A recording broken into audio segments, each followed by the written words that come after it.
Welcome to Review the PS2, my eternal quest to review every PS2 game. I've been interested in this game for a long time, though I never really knew what it was until quite recently. When I was a kid, I came across a magazine ad for this game called Sakura Wars, So Long My Love. I had never heard of it before, and the ad didn't explain anything as it was just a picture of the box art. The nighttime New York skyline, backdropping a determined cast of characters in sleek, colorful outfits. I was sold because I believed that the amount of charm emanating from this cover would be reflected in the game itself. I never ended up owning it though, and I stayed in the dark about it up until last year when I was reminded of this enchanting cover and bothered to look it up. And once I finally saw what this game was, I had to immediately buy a copy and play it. Sakura Wars is a series that began on the Sega Saturn about an international attack squad who fights demons while working undercover as theater performers in an alternate 1920s steampunk world. This is the fifth Sakura Wars game and the only one that made its way to the West. If you're hesitant about jumping into a franchise with a strong story focus 5 games in, you have nothing to worry about. This game follows a new squad in a new location, so missing out on the 4 previous games won't lessen your ability to understand or enjoy the story. In this game, you play as Shinjiro Taiga, the new captain of the New York Combat Review. You help him become a leader as he brings people together and motivates his team while protecting the city from the minions of the evil Demon Lord. Now, this is generic and uninteresting as a story, and thankfully the game isn't really about fighting demons with friendship and positivity. That's just a framing device that lets the game tell us a bunch of character stories. The central focus of the story is on your teammates, who each get a chapter devoted to them. These chapters follow a formula that makes them predictable, but also gives the game a comfy, Saturday morning cartoon vibe. First, you'll be introduced to a teammate, and everything seems fine.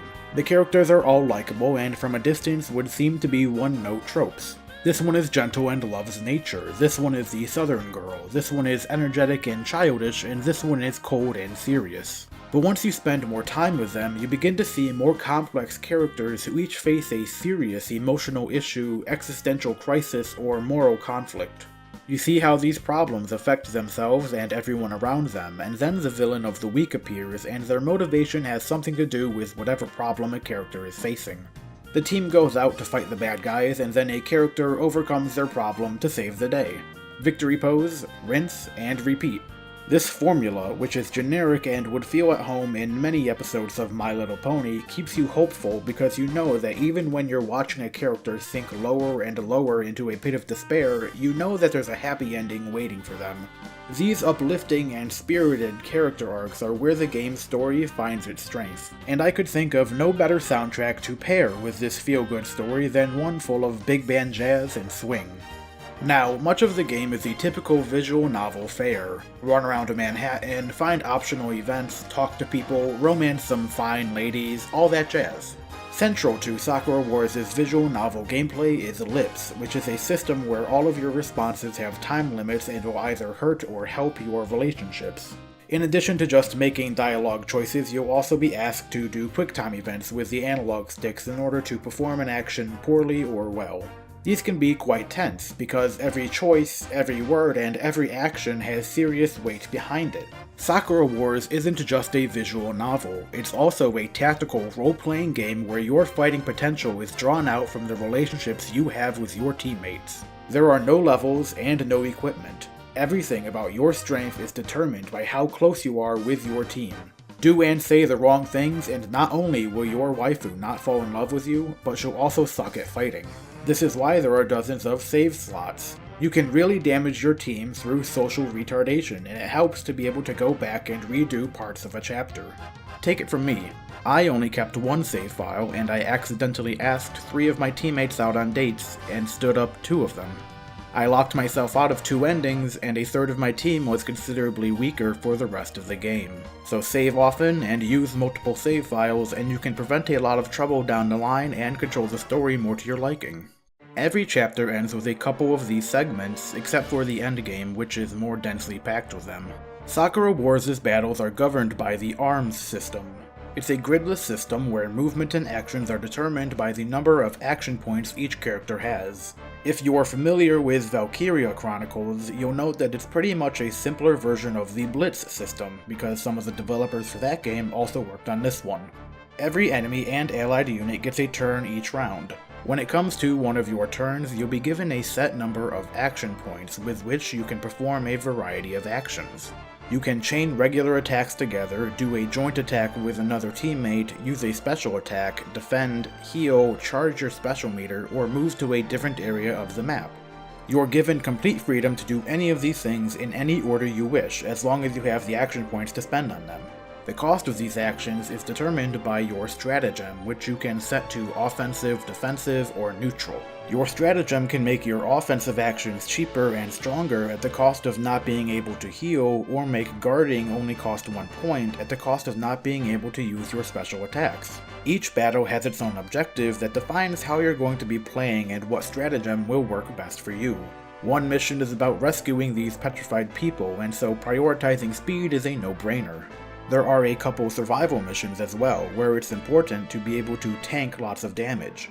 Being on the right stratagem at the right time is the key to victory, and the particularly high cost of being on the wrong one can lead to your demise. Each of your teammates wields a different weapon and has special traits, making them unique and defining their roles. Some characters do area of effect damage, others can do it at a range, some specials heal allies, and some characters can maneuver over or through objects and enemies.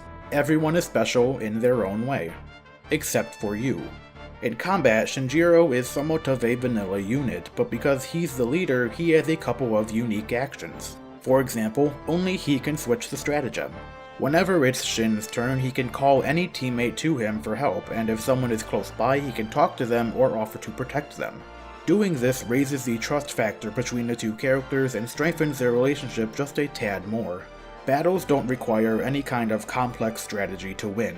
You just decide how to split up the team and then work your way towards the objective. However, as much as this all is, it's only half of the equation, as pretty much every chapter has air combat as well. Air combat follows the same rules as ground combat, it's just in a different sort of environment. Whenever you take to the skies, it's usually because a boss has appeared. Bosses present interesting challenges because they determine the rules of engagement. They can restrict your movement, throw you around the sky, and force you to attack certain parts of them, which act as individual enemies that get their own turns. It feels pretty epic when you take them out, and having the city as the background for these fights only heightens the experience. My only issue is that I wish that these two parts of the game were combined. The one mission where you have to juggle between the air and the ground is really challenging, and I would welcome more of these challenges in what is otherwise an easy game. Despite that, I love Sakura Wars. It's what you get when you take the interactive narratives and compelling character dynamics at the core of visual novels, combine it with a free-flowing tactical role-playing game, and then throw in some roaring 20s steampunk aesthetic. It's just pleasant all around. Its unique hybrid genre let it streamline multiple parts of the tactical RPG experience, making it welcoming to newcomers, though veterans of the genre may be left wanting something more complex and challenging. But if you just want to relax, not think too much about numbers and strategies, and get to know a bunch of people who don't exist and won't ever be able to love you as much as you love them, then give this game a go.